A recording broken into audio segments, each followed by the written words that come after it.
teman Teduh, selamat datang di podcast pertama Teduh bersama aku Zevanya. Gimana nih teman Teduh kabarnya hari ini? Semoga sehat secara fisik ataupun mental ya teman Teduh.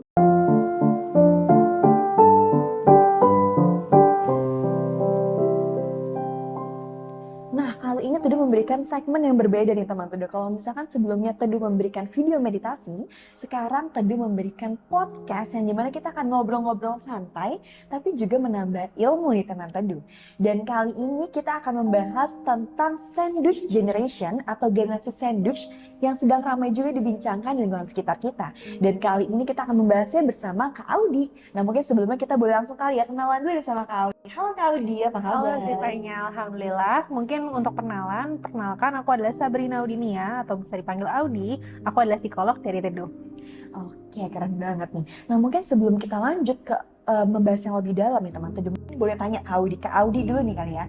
Kira-kira nih menurut Kak Audi, siapa sih yang dimaksud dengan generasi sandwich? Oke, seperti namanya, generasi sandwich, jadi ada roti, isian dan roti. Generasi sandwich itu mengacu pada individu yang dia mengurus orang tua yang sudah lansia dan juga mengurus anak-anaknya.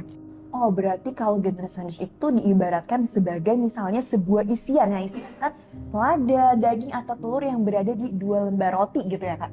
Betul, jadi orang itu ada di tengah-tengah meskipun terhimpit sama sesuatu yang empuk ya, sama orang tuanya, sama anak-anaknya. Tapi yang namanya terhimpit mungkin juga ada tanggung jawab dan tantangan tersendiri. Gitu, meskipun mereka sayang, tapi mungkin ada perasaan tertentu nih yang muncul.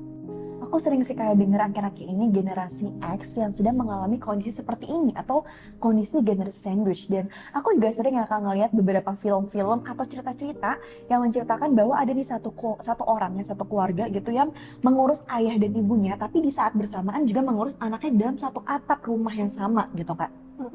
Oke, sebenarnya memang banyak ya Mm-mm. film-film yang latarnya seperti itu. Dan memang untuk gambaran generasi sandwich sendiri, misalnya nih ada suami, istri, anak, kemudian juga mereka juga mengurus orang tua yang sudah lansia. Bahkan film yang aku nonton, ini orang tua yang lansia ini tidak bisa menghidupi dirinya sendiri karena semasa mudanya dia ini harus bekerja untuk menafkahi anak-anaknya. Jadi untuk tabungan masa tuanya tuh udah nggak ada. Jadi mau nggak mau anak yang sudah dewasa ini yang harus mensupport ibunya. Aku juga pernah sih kayak nonton film-film yang mirip-mirip kayak gitu nih Kak. Dan sebenarnya tuh kalau misalkan generasi sandwich itu tuh menurut aku fenomena yang umum terjadi juga ya Kak di Indonesia khususnya gitu ya. Tapi pas aku nonton film atau ngeliat langsung nih aku jadi mikir nih Kak. Kira-kira kalau misalkan nanti pas aku udah besar, aku udah punya suami, udah punya keluarga, gimana ya kalau misalkan aku ada di posisi itu, dimana aku harus mengurus ayah dan ibu aku, tapi aku juga harus mengurus anak-anak aku. Kira-kira aku bakal stres nggak ya? Itu sih pertanyaan aku sih gitu ya Kak. Kalau stres atau enggak sebenarnya tergantung ya, tergantung bagaimana orang itu memaknai situasi yang dihadapin. Sebenarnya, tapi sebelumnya untuk teman teduh yang saat ini sedang menjadi generasi sandwich atau mungkin teman teduh yang akan menjadi generasi sandwich, aku mau bilang ke teman-teman kalau teman teduh ini udah hebat banget, udah ada di situasi yang mungkin menantang dan teman teduh tetap ada di sini. Gitu. Dan mungkin untuk gambaran sandwich generation tadi sebenarnya kita memang aku juga punya nih teman yang ada di sandwich generation dan menurut cerita yang teman-temanku kasih memang ada tantangannya tapi nggak sedikit juga nih hal positif yang mereka dapatkan. Bahkan sebenarnya mereka senang ketika mereka kembali mengurus orang tuanya, mereka melihat orang tuanya berinteraksi dengan anak-anaknya gitu. Bener sih Kak, aku setuju banget ya Kak. Kalau misalkan stres atau enggaknya itu tergantung diri masing-masing. Dan tapi kalau untuk tantangan udah pasti ada ya Kak. Baik itu yang generasi sandwich ataupun bukan pasti ada gitu tantangan. Nah tapi nih kalau menurut Kak Audi ya, kira-kira ada nggak sih hal-hal penting yang perlu diketahui oleh teman teduh yang merupakan seorang generasi sandwich gitu? Kalau hasil sharing dari teman-temanku yang sudah jadi generasi sandwich dan juga dari studi literaturku juga, aku melihat bahwa sebenarnya kuncinya tuh satu Zevanya. Kuncinya adalah komunikasi. Jadi kita bisa fasilitasi komunikasi itu melalui kegiatan yang namanya ketemu keluarga gitu. Tapi kita ketika ngomong ketemu keluarga, mungkin kita nggak perlu bayangin kita meeting keluarga, kita keluarga besar yang harus kakek nenek semua om tante ikutan, enggak. Tapi dalam satu rumah itu kita adakan pertemuan keluarga secara rutin. Jadi pertemuan keluarga tuh maksudnya bukan yang kayak bukan yang secara formal meeting gitu ya, tapi ya sesimpel ngobrol-ngobrol sama keluarga bareng, quality time ya Kak sebenarnya. Betul. Oke. Nah, tapi ini kalau menurut Kakak nih ya, Kak, kayak kan kadang-kadang banyak nih ya, Kak, keluarga-keluarga yang memang eh, tidak terlalu familiar dengan pertemuan keluarga gitu, dan mungkin ada juga keluarga-keluarga yang memang orang tuanya sibuk dan akhirnya tidak bisa bertemu keluarga secara reguler, secara rutin gitu. Nah kira-kira kalau menurut kakak ada nggak sih Kak tips untuk keluarga-keluarga yang memang punya kesibukannya masing-masing gitu? Memang mungkin untuk beberapa keluarga ini menjadi satu yang menantang ya, untuk kita ketemu terus-terusan sama apalagi ketemu secara diniatin gitu ya, kita ketemu sama anggota keluarga. Tapi mungkin ada beberapa keluarga juga yang ngelihat bahwa buat apa kita ngadain ini, toh juga sebenarnya sehari-hari kita ketemu. Tapi mungkin kita coba teman teduh refleksikan, apakah kita misalnya tahu nih apa yang orang tua kita lakuin, apa yang misalnya saudara kita makan, apakah mereka hari ini pergi ke suatu tempat, kita tahu nggak sih? Mungkin ada beberapa dari kita yang mungkin nggak tahu. Gitu, itulah sebenarnya pentingnya untuk ketemuan keluarga. Dan gimana caranya? Mungkin kita bisa mulai dari hal-hal yang sederhana. Gitu, misalnya kita bisa makan bareng, makan siang bareng, atau makan malam bareng. Kita cari waktu yang kita mengerjakan aktivitas bareng untuk ngobrol. Kita sediakan waktu yang memang kita alokasikan untuk ketemu. Sama halnya seperti kita di perusahaan ya, Zev. Kita suka ada stand up meeting, kita suka ada daily meeting. Itu juga kita perlu ada waktu yang mungkin nggak perlu lama-lama, 5-10 menit aja untuk kita check in, untuk kita bertanya kabar kita gimana, apa yang mau kita lakukan, dan rencananya kita mau ngapain. Betul, setuju sih Kak.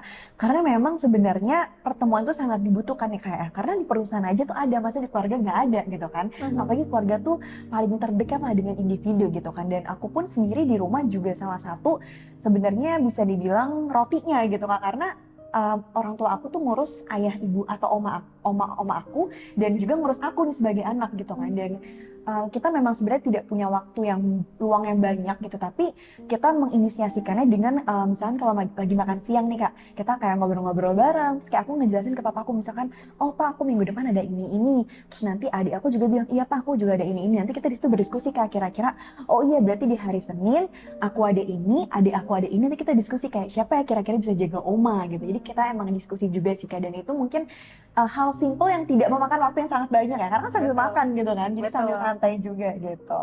Betul, dan mungkin teman teduh yang bingung mau gimana, mungkin kita bisa ngelihat dari pengalamannya Zevanya nih.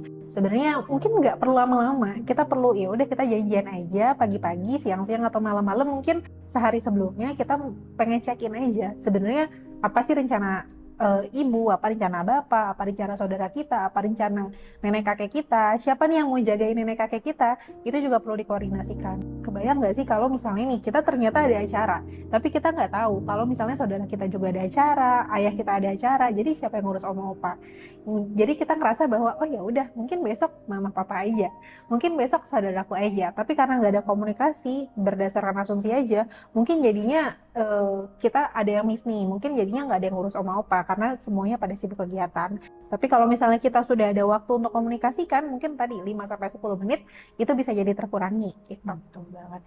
Ini tipsnya oke banget ya teman teduh ya. Jadi dengan ini tuh anggota keluarga tuh bisa saling tahu nih kegiatan apa sih yang akan dilakukan di minggu depan atau di besoknya gitu kan. Dan akhirnya bisa membagi tugas atau tanggung jawab di rumah dengan lebih baik gitu. Jadi tidak ada yang lempar-lemparan atau nggak ada yang kemis gitu ya Kak istilahnya. Betul. Dan sebenarnya kalau misalnya soal tanggung jawab, ini adalah hal yang cukup sensitif, apalagi kalau di keluarga. Mungkin kalau misalnya kita kerja, kalau misalnya di tempat kerja, kita kan udah ada ya job desk yang jelas. Tapi gimana kalau di rumah? Gitu, mungkin nggak ada job desk yang jelas, misalnya aku siapa yang nyuci piring, siapa yang megang, siapa yang akan jagain oma opa, siapa yang akan nyuci baju. Karena kalau misalnya di generasi sandwich, artinya kan orangnya semakin banyak ya. Ada oma opa, ada ayah ibu kita, ada misalnya saudara kita, ada kita. Dan semakin banyak orang, artinya semakin banyak makanan yang perlu disiapin. Siapa aja nih yang mau masak?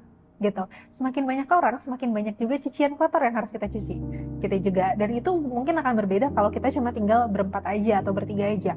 Tinggal dengan lebih banyak orang pastinya butuh tanggung jawab dan kewajiban juga yang banyak.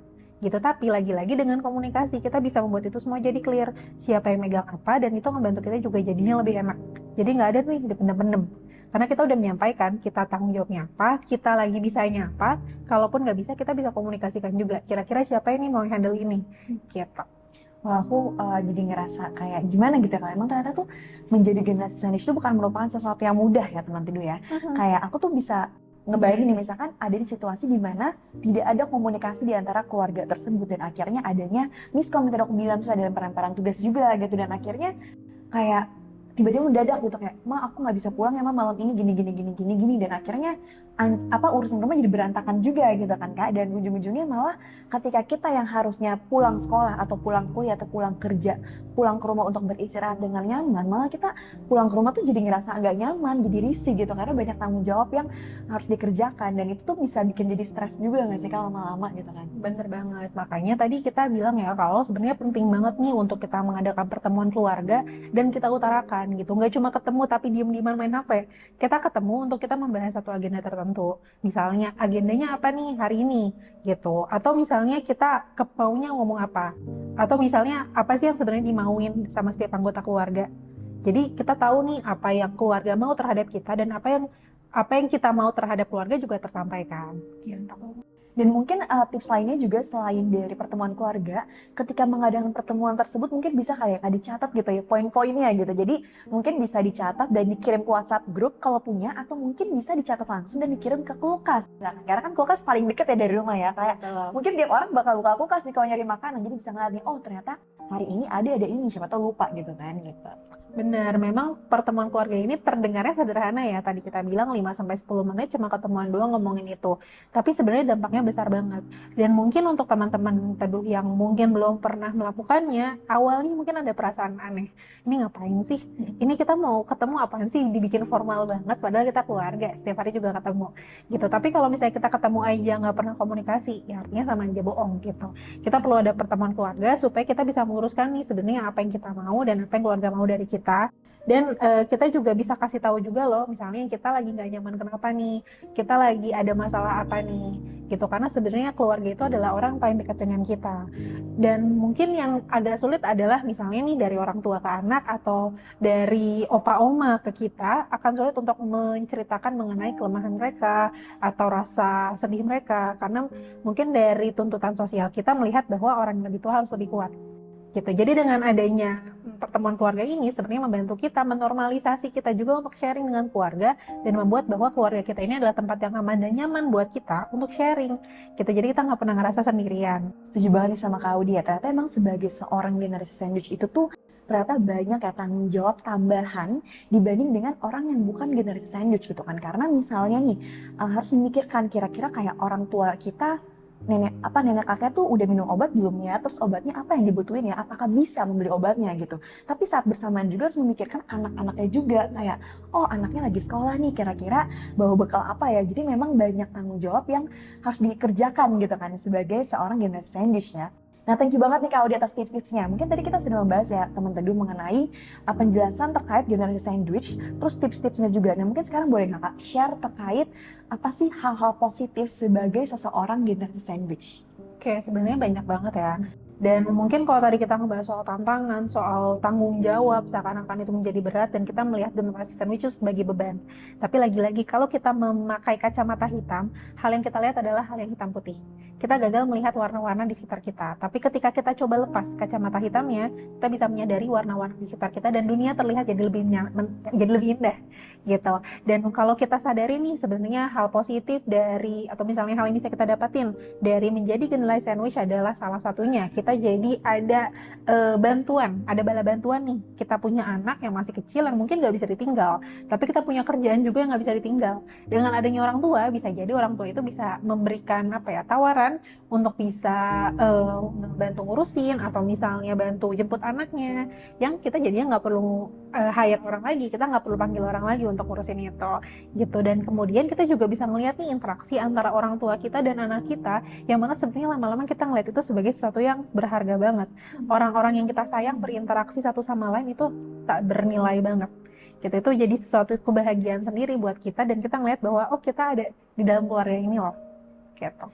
Oke, insightful banget ya diskusi hari ini. Dan aku tuh juga sering dengar ya Kak cerita orang-orang generasi Z atau Gen Z ya, termasuk generasi aku nih Kak, yang akan memulai memasuki dunia pernikahan tapi ragu nih karena takut untuk menghadapi mertuanya gitu, dan juga takut nih khawatir kalau misalkan nanti keluarganya dia sendiri itu tidak bisa cocok dengan keluarga pasangannya, karena kan memang setiap keluarga itu punya budaya yang berbeda ya. Jadi memang sebagai seorang individu kita harus adaptif gitu ya, harus beradaptasi dengan keluarga A ataupun keluarga B gitu Kak.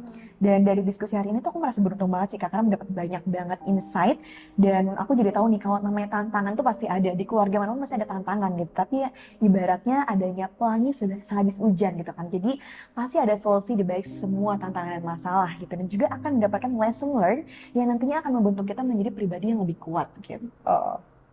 Dan sebagai generasi sandwich sebenarnya mungkin lagi-lagi ada tuntutan, ada perasaan capek, kita harus ngurus orang tua, kita harus ngurus anak-anak, dan mungkin energi kita jadinya habis. Jangan lupa teman teduh juga bisa untuk merecharge energinya sendiri dengan misalnya melakukan hobi, melakukan me time. Jangan lupa bahwa me time itu punya power yang besar banget. Kita butuh waktu sendiri. Sama halnya dengan kita punya waktu untuk orang lain, kita punya waktu untuk meeting, kita pun juga perlu punya waktu untuk diri sendiri. Kita tanya kabar kita melakukan hobi kita melakukan apa yang kita mau supaya energi kita balik lagi. Gitu, dan lagi-lagi ketika kita coba untuk mengelola itu sendiri, tapi kita ngerasa yang tetap gak nyaman, kita ngerasa bahwa sulit banget, berat banget, ingat bahwa teman teduh tidak pernah sendiri, dan kalau membutuhkan bantuan, ingat bahwa kita bisa berteduh bersama. Wah, seperti nama segmen kali ini ya, Kak, berteduh. Oke, keren banget Kak Audi. Terima kasih banyak ya Kak atas diskusinya hari ini. Terima kasih juga nih buat teman teduh yang sudah mengikuti sesi berteduh pada hari ini. Ini podcast pertama teduh nih teman-teman ya. Semangat banget nih buat teman-teman teduh yang menjadi generasi sandwich di luar sana. Dan sekian dulu sesi berteduh kali ini. Bagi kamu yang membutuhkan sesi video meditasi, jangan lupa untuk cek-cek di YouTube Teduh. Dan jangan lupa untuk like, komen, dan subscribe. Dan jangan lupa juga untuk follow Instagram dan TikTok Teduh. Terima kasih sudah berteduh bersama. Sampai jumpa di sesi berteduh selanjutnya.